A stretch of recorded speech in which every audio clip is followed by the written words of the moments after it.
nag-alboroto si Senator Bato kasi winidraw yung kanyang security. Inalisa na siya ng security.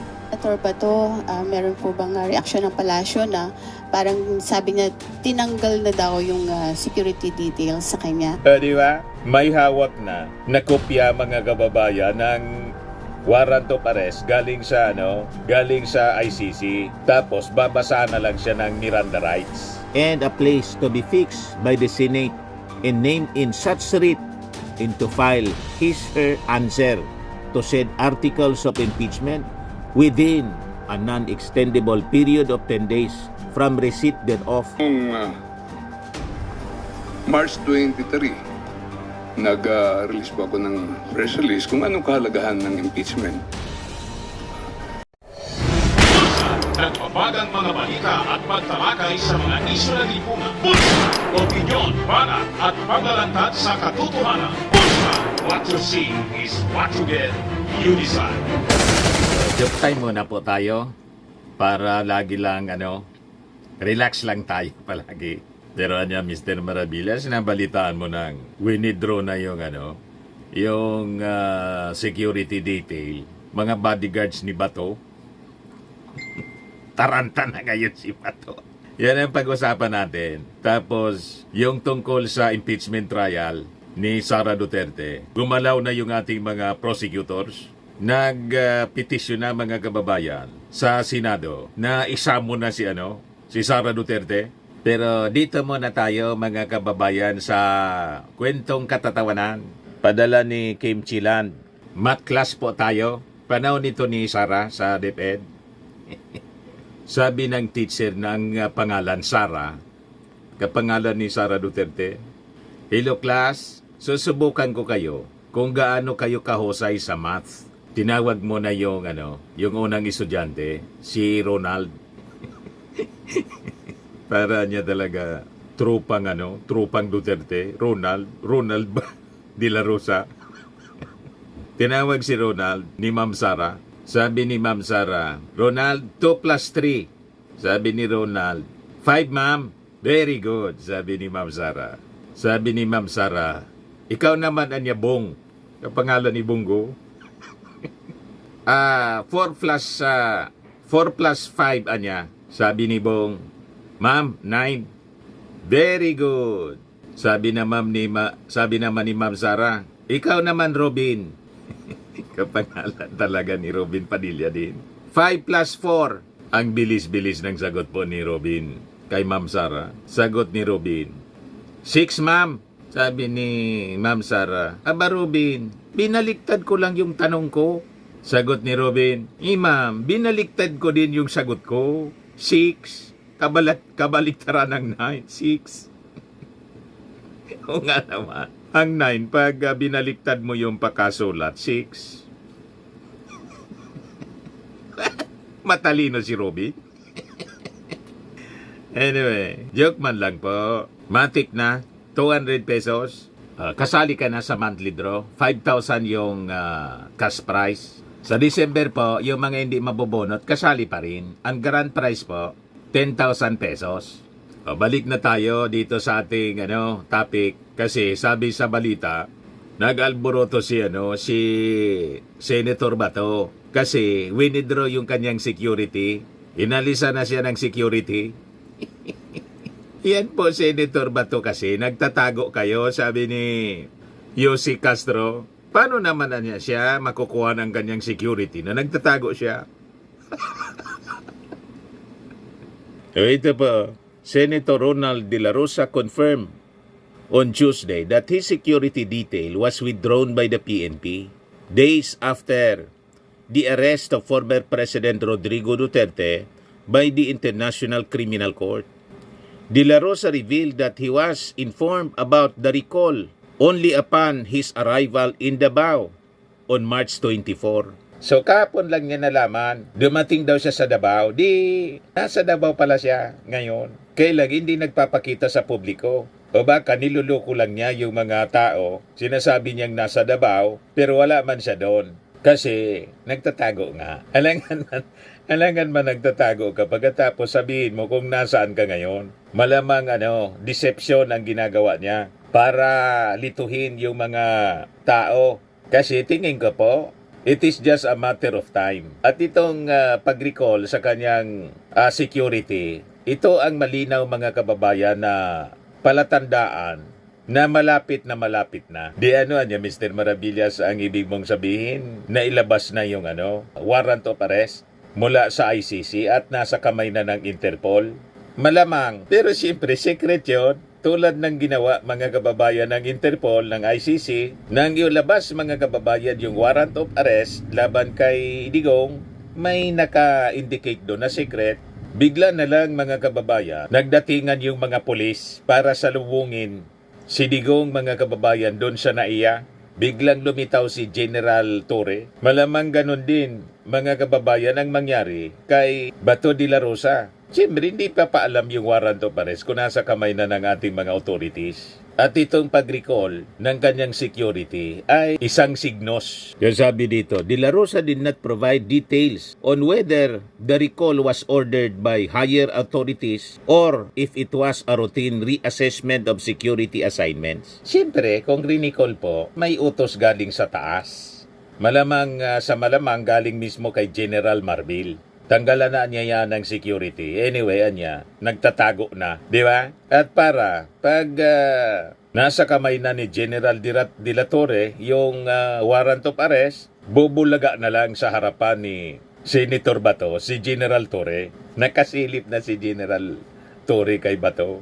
Malamang lahat ng movements ngayon ni Bato, tinitiktikan na ng CIDG. Nag-react kanina po. Itinanong sa press briefing kay Yusek Claire Castro yung reklamo ni Bato. Pakinggan natin yung sinabi ni Yusek Claire. Yan po. Senator Bato, meron po bang reaksyon ng palasyo na parang sabi niya tinanggal na daw yung security details sa kanya kay Senator Bato? Nasaan po ba kasi si Senator Bato? Nakikita po ba natin? Hindi ko po alam, sorry po. As of the moment, hindi ko po siya nakikita. So, paano natin siya may bibigyan ng seguridad kung hindi po siya nagpapakita?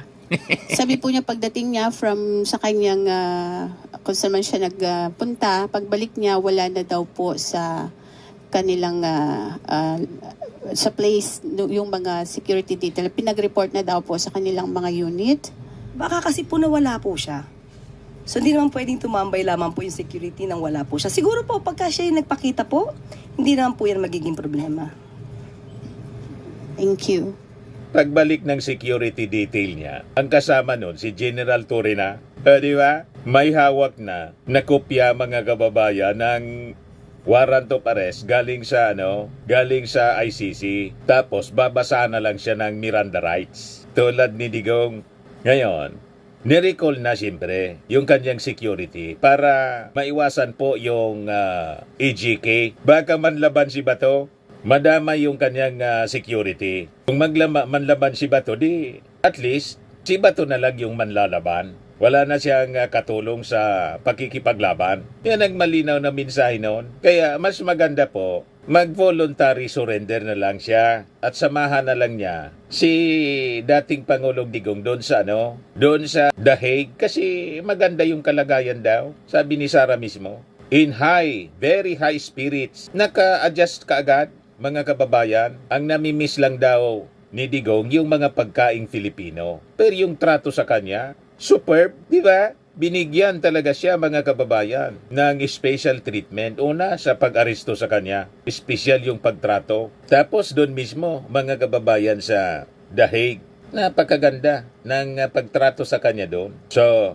mapalad silang dalawa kasi mabibigyan sila ng pagkakataon mga kababayan na ma-defend nila yung kanilang mga sarili. Madaling sabi, nabigyan sila ng due process. Ikumpara doon sa mga victims ng AJK po, lahat na sila ngayon mga kaluluwa. You see? O ngayon, dito tayo sa kapapasok pa lang na balita. Yan yung mga House prosecutors mga kababayan, nag-submit na ng petisyon sa Senado to summon Sara Duterte over the impeachment case. The prosecutors, mga House prosecutors ito po, cited Rule 7 of the Rules of Procedure ng Impeachment Trials. published on March 26, 2011, which they said was promulgated pursuant to Section 3.8, Article 11 ng 1987 Constitution.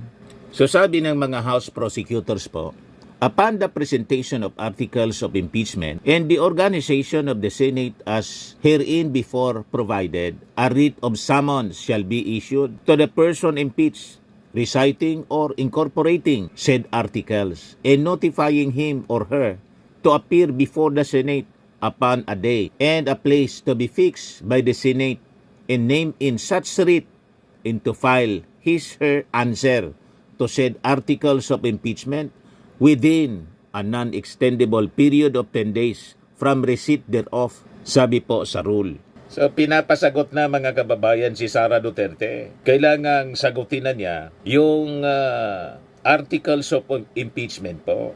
So, in an impromptu press conference, Pakinggan natin po ang sinabi ng mga lead prosecutors na sina Congressman Dibanan at Congressman Gutierrez, isang taga-Legazpi, Rods Gutierrez ng One Rider Party List. Party List Representative Rods L. Gutierrez. Well, obviously, they're here to give us updates on their activity earlier this morning in the Senate. And let's get started with some opening remarks from our guest, Kong Rods or Kong Nonoy. Thank you, Sir Ryan. Good afternoon po sa ating mga kaibigan sa media. Before we begin with the actual press con proper, we just like to announce po that a letter was submitted to the Senate. First and foremost, before we get to the motion, which will be explained by Minority Leader Libanan, that we have submitted a letter, the prosecutor, signed by the other 10 prosecutors, including myself, that we have appointed, constituted, and empowered the most senior member of the public prosecutors, the Honorable Marcelino C. Libanan, to perform the following acts on behalf of all public prosecutors in the VP Duterte impeachment case. A, to execute the verification in relation to any petition, motion, pleading that must be filed on our behalf. B, to sign and file any motion, pleading, or submission on behalf of the prosecution. And C, to execute all other documents and perform all other acts necessary to give effect to the foregoing authority. Thus, in summary, we have instituted the Honorable Libanan to be empowered to sign any of these documents in relation to impeachment. So, although it is not yet formal, in effect, ito po yung tinatawag po natin na lead prosecutor. So, to give further information on the filing today, we defer po to the lead prosecutor.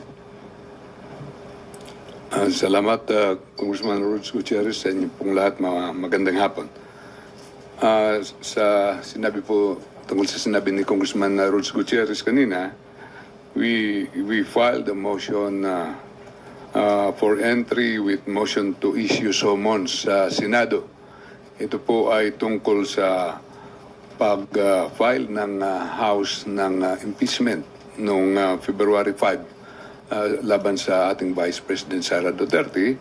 At pinirmahan po namin ito noong March 14 na entry with motion to issue summons.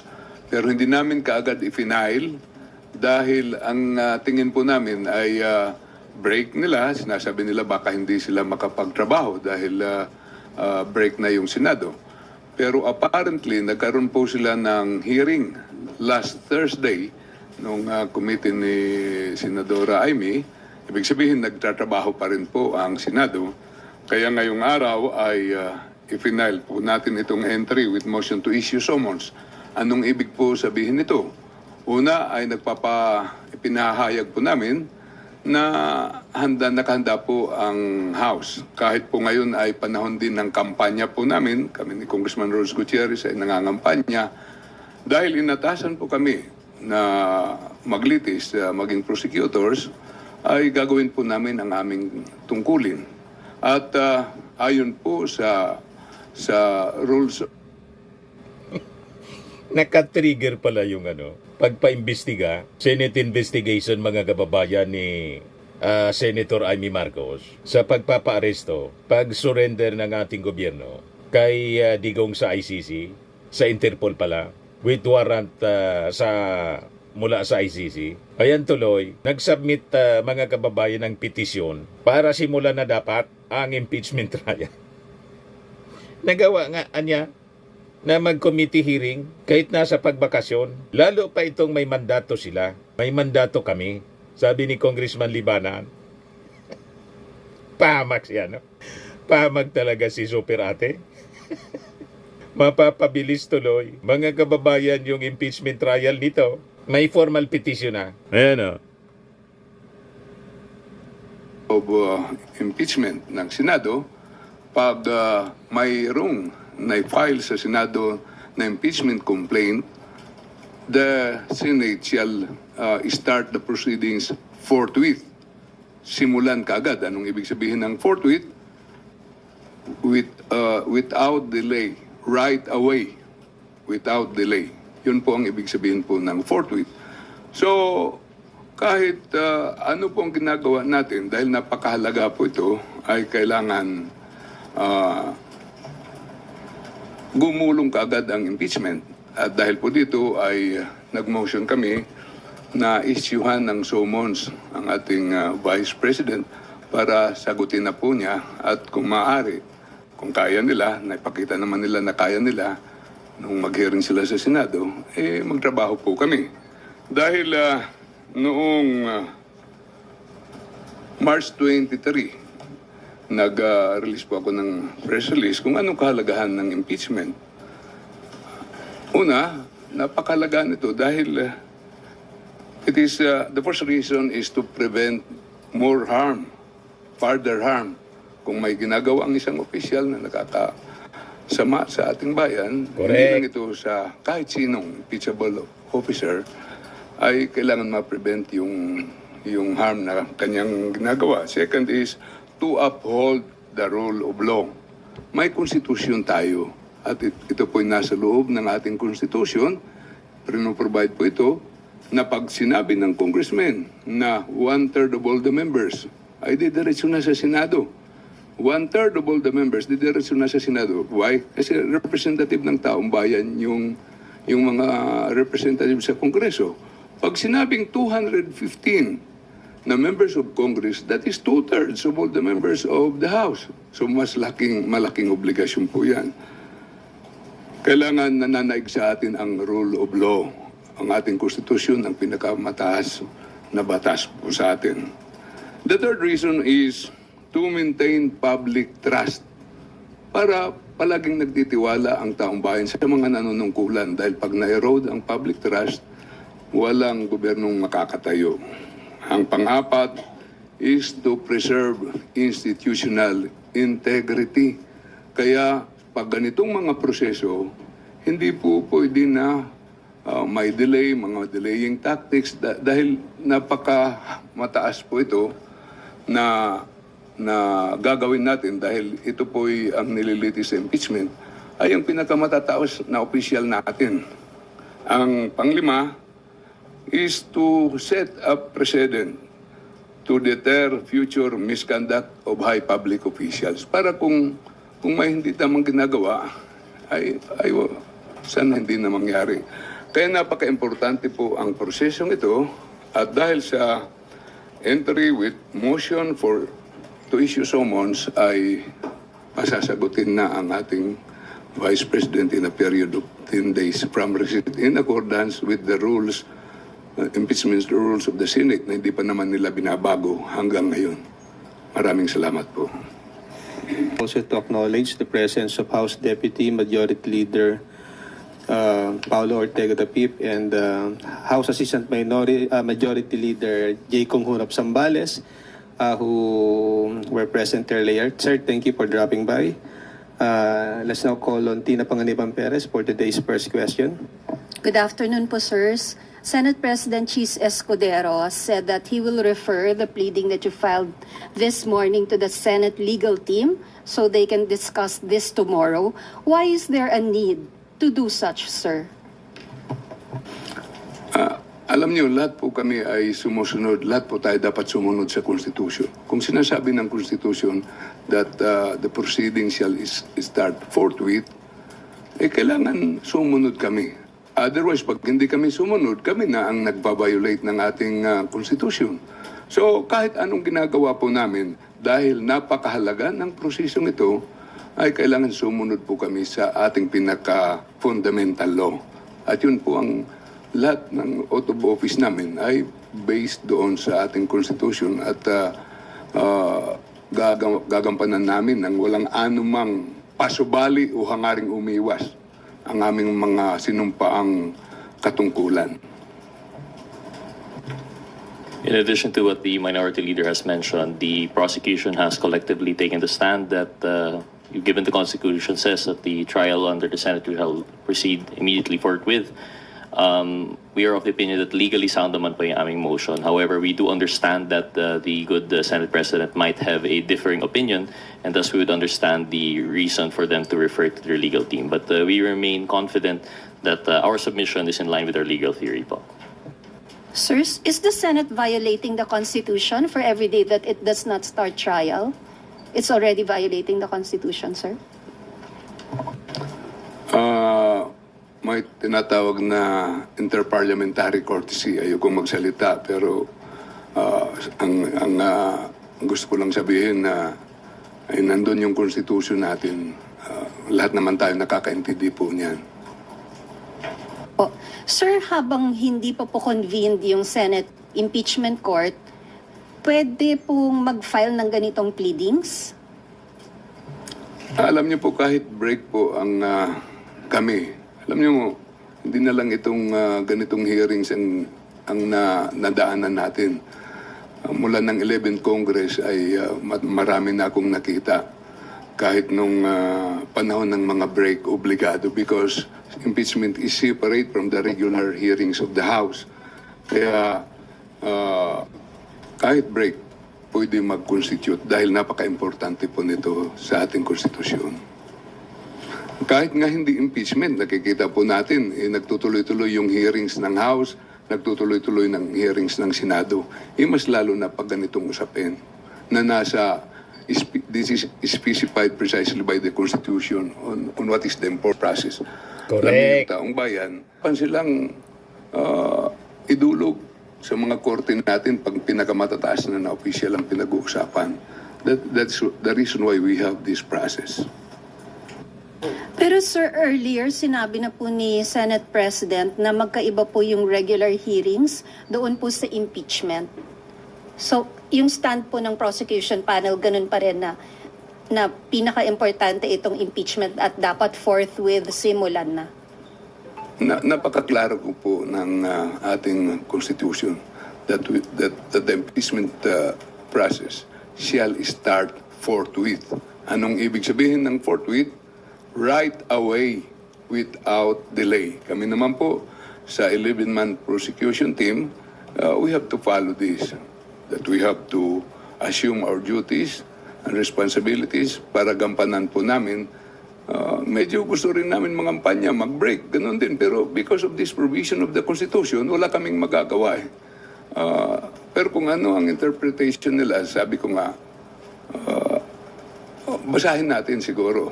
Saka, pero inirespeto natin, may tinatawag tayong interparliamentary courtesy. Taong bayan na po ang di-decision dyan at may regular court naman, may Supreme Court naman po tayo. Sana ay madesisyonan po ito. Opo. Sir, last na lang po from my end.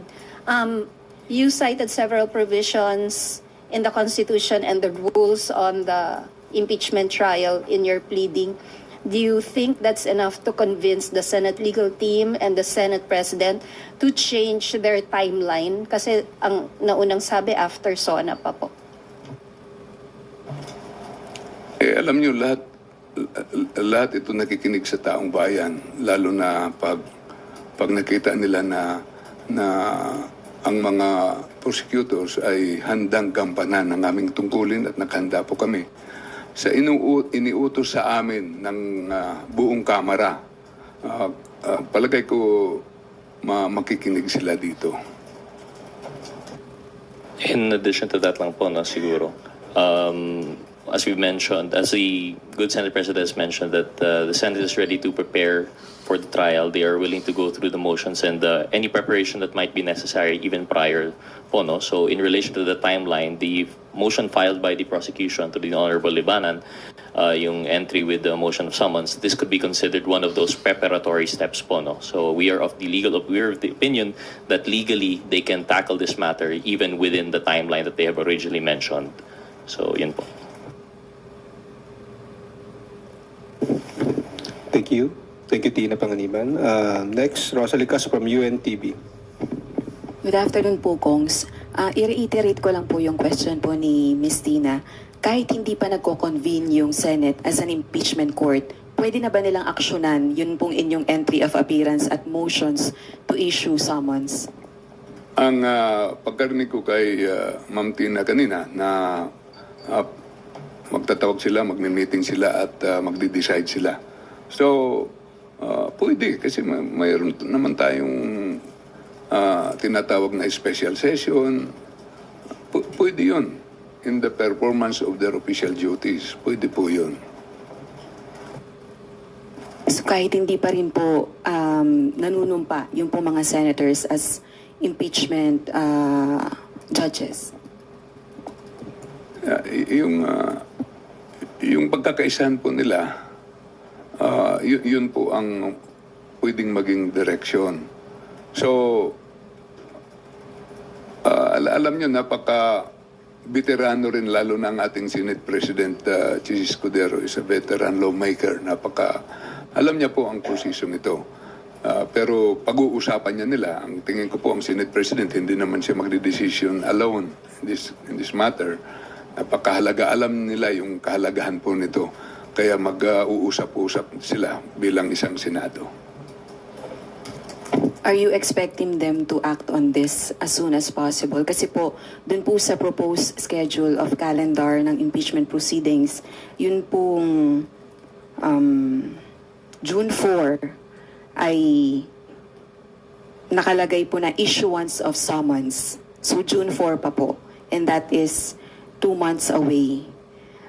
Yung motion nyo po is to issue summons kay VP Duterte. So, what are you hoping after po ng itong formal pleading nyo po? Ang nakikita ko po sa June 4, pag doon sila nagsimula, ay wala po sa kanilang rules of procedure. Dahil pag na-file, kaagad sa kanilang impeachment rules, ay mag-i-issue sila ng summons to the one who is being sought to be impeached in a period of 10 days from receipt of the articles of impeachment. So, June 4 is not 10 days. Napakalayo po niyan. So, with this motion, hopefully, ay magagawa nila, mapapa-answer nila ang ating Vice President in a period of 10 days. Otherwise, they have to amend their rules on impeachment procedure sa Senado. I-amend nila sa Senado yung kanilang impeachment proceedings rules. Apo, inisa-isa nyo nga po yung mga dahilan kung bakit kailangan pong umpisahan agad ang impeachment trial. At isa po doon yun pong sinasabi nyo pong possible risk of interference at saka po ng obstruction sa process.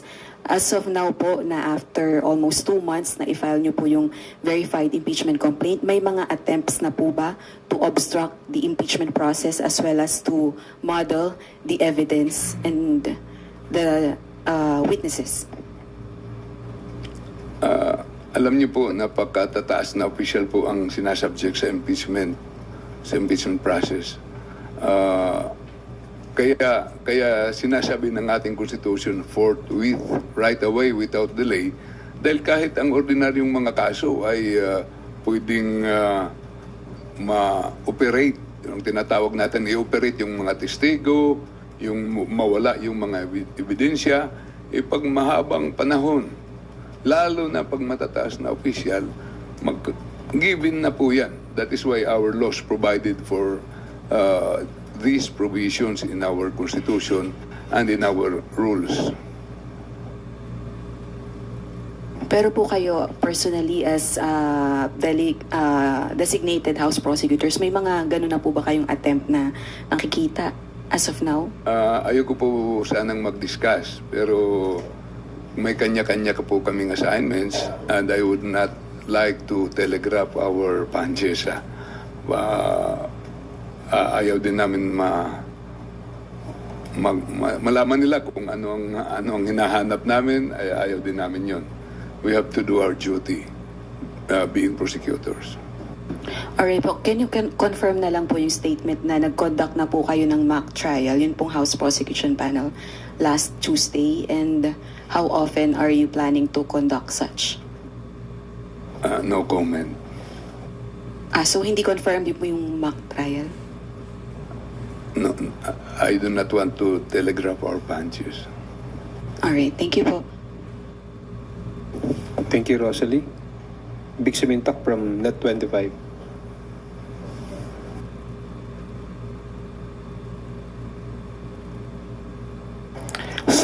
Sir, clarification lang doon sa tanong ni na Tina at saka ni Ross tungkol doon sa your motion for the issuance of summons. Hindi ba premature? Kasi as of now, kahit na mag-meeting sila, the impeachment court ay hindi pa nagko-convene. So wala pa silang power to issue summon. Any comment, sir? Yung aming ginawa is in accordance with the rules of procedure sa impeachment proceedings ng Senado, na pag mayroong i-file ay within 10 days bibigyan ng pagkakataon ang officer who is being sought to be impeached to answer in a period of 10 days. Parang ginigising lang namin, ito yung rules ninyo po. Kung may power sila o wala, nasa kanilang quorum, nasa kanilang decision po yan. Pero yan po ang ginawa nilang rules of procedure. Okay, sir, applying the Senate rules na kinugot po ninyo, is it safe to say na the House Prosecution Panel is pressuring the Senate to convene as impeachment court? And we are not pressuring. We are doing our job. Sabi ko nga kanina, gusto rin namin mangampanya. Pero kami naman ang magkakaroon ng culpable violation of the Constitution pag hindi namin ginawa ang aming tungkulin.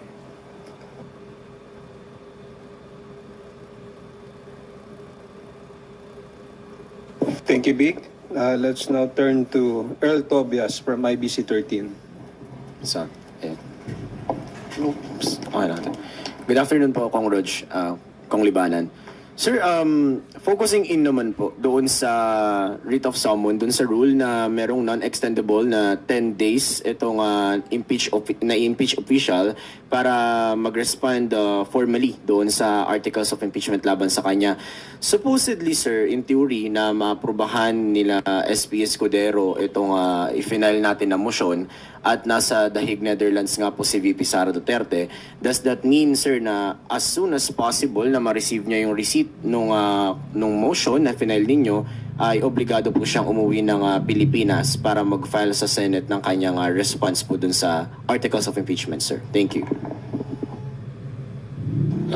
It doesn't necessarily follow. Although we have to review the rules, we are of the opinion that upon assuming first the summons would be properly delivered to the good Vice President po, no? Whether it would be through personal summons or through substitute, the Vice President, if she would still be abroad, can still file her answer and just approach the nearest consulate to have it apostilled. In the same way, if to make it more common po, no? Common knowledge yung pagsagot rin po ni ni Attorney Harry Roque, ginawa niya rin po yun abroad po, no? So in the same manner, it could be done po. So sir, in layman's term lang sa mga nanonood nating kababayan, pwedeng kung sakasakaling ma-issue na ito at maaprubahan, ay magpadala na lang ng formal na letter, sulat si Vice President Sara Duterte na permado niya po? No, she would have to answer it po, no? It would be a formal filing with the court through the consulate. That's one opinion that we have. Although the ideal would still be that personally she would return to the Philippines to file her answer po, no, before the court. Okay. And then, sir, follow-up na lang. You also said na itong mga rules na sinite natin, meron ding Senate rule under the procedures na applicable o may bisa pa din itong mga rules na to, not unless ay ma-amend na nga. Pa-explain lang po nun sa... Although we understand po no, that the good Senate President and the rest of the Senate is of the opinion that they would still have to convene and that they would have the preparatory steps of preparing a new set of rules, we are of the opinion po, as mentioned in the petition, that the rules of procedure on impeachment trials as required by the Constitution shall remain in force until amended or repealed. So yung sa amin po, if we are to follow our legal theory that forthwith proceed, therefore there is no other action needed in the hearing, then without the preparatory step that the good Senate President has mentioned, na gagawa pa po sila ng bagong rules, the old rules would still apply. So that's why we would follow that one in the meantime po. Thank you, Kong. Last na lang din po. Since we're talking about the Constitution, kung sakasakali lang din, regardless of the timeline, kailan man ma-approve in theory yung writ of summon natin, meron bang possible culpable violation si VP Sara Duterte sakasakaling baliwalain niya yung writ of summon in theory if ma-apply yun or ma-aprobahan? Alam niyo po, yung mga senador natin, sila yung magiging judges po nito. Silang huhusga. So, alam niyo na, maprepredict niyo na kung ano ang magiging decision. Kung ang isang pinasasagot ay hindi sumasagot, hindi pabor po sa inaakusahan kung hindi siya mag-recognize sa authority ng ating mga institusyon. Thank you, Earl. Sandro Chona from Billionaire TV.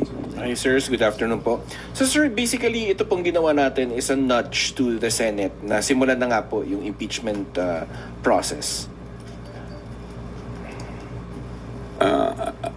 Ang sinusunod po natin dito ang ating konstitusyon. Napakahirap pong mangalap ng 215 members of Congress to file an impeachment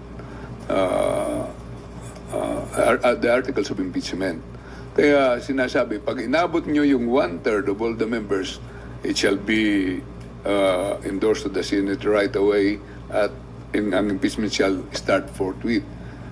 Ito hindi lang 1/3, 215 members, umaabot pa nga kung idadagdag pa natin yung nag-signify after we endorse that to the Senate, ay umaabot ng 245 members of Congress.